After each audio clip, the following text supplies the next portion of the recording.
What's up, everybody? How y'all doing? Today we're going to be talking about Dog Soldiers, my favorite werewolf movie ever. Picture this, you're on a routine military exercise, you got nobody but you and your squad and a whole bunch of firepower. But wait, out of the shadows, the werewolves emerge. And Dog Soldiers is a movie that redefined creature features. You put werewolves in the middle of nowhere, pit them against soldiers, adrenaline starts flowing, you got dark humor. I mean, it really checks all the boxes. It's got glory, it's got guts, and I mean a lot of them. So grab your silver bullets. Wait a minute, no, this movie makes its own rules. Forget the silver bullets. If you've seen it, you know. So we kick off with a training exercise in the Scottish Highlands, which, by the way, absolutely love the cinematography in this film. They could not have picked a better place to fight werewolves. And it doesn't take long before Sergeant Wells and his squad stumbles upon the remains of a special ops unit that's been slaughtered. But here's what makes things even better for me. These soldiers don't have magical silver bullets or werewolf lore to fall back on. All they have is their wits and their firepower.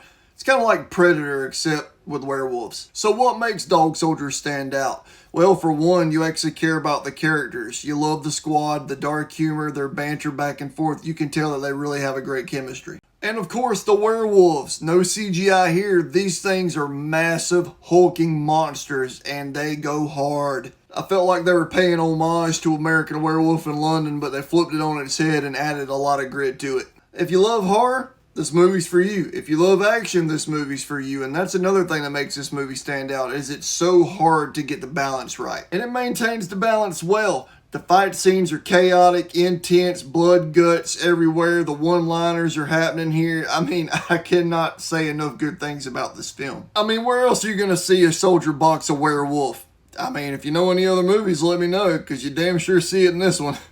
And it's even more impressive that the movie manages to balance the humor and the carnage so well, because there's a lot of both going on here, and you love every single minute of it. But there's a lot more going on here than just werewolves versus soldiers. There's a lot more themes at play here. You got the themes of brotherhood, survival, and of course loyalty. They're not just fighting the werewolves, they're fighting for each other. It's beautiful.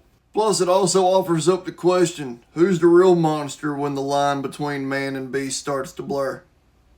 Makes you think. So why should you watch Dog Soldiers? Well, it's got everything in a horror action movie that any fan could ask for. It's got the thrills, it's got the scares, it's got the blood, guts, ass flying all over the screen.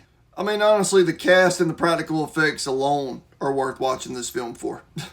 So whether you're into creature features, military action, or just a good underdog story, I would say that this movie is definitely up your alley. We all know as horror fans that the characters in the movies can make or break the movie a lot for us, and in this case, you find yourself rooting for every single one of these guys. My favorite character from the movie will always be Spoon. I mean, the man boxed a werewolf and he went out like an absolute badass. That's why character development is such an important thing in these movies, because as a horror fan, we all know that watching a movie and hating the characters is one of the most god-awful things in existence. We also got to talk about that Dog Soldiers was only made on a $2.3 million budget, and by watching this movie, you really wouldn't know it, because they used every single dollar to the best of their ability. And I love it whenever a movie opens strong and it maintains that momentum, because you get a werewolf attack right out the gate, and it really sets the tone for what we're expecting in the rest of the film. Director Neil Marshall stated that he wanted to make a werewolf movie with alien-like intensity, and I would have to say he definitely matched the intensity on that level. And that's a wrap. Have you seen Dog Soldiers? Let me know your favorite moments in the comments. And if you haven't seen it, well, what are you still doing here? Get out of here and go watch Dog Soldiers. You won't regret it. Thank y'all for watching. Don't forget to like, subscribe, and hit that bell so you don't miss out when I deep dive into the world of horror. Y'all take care.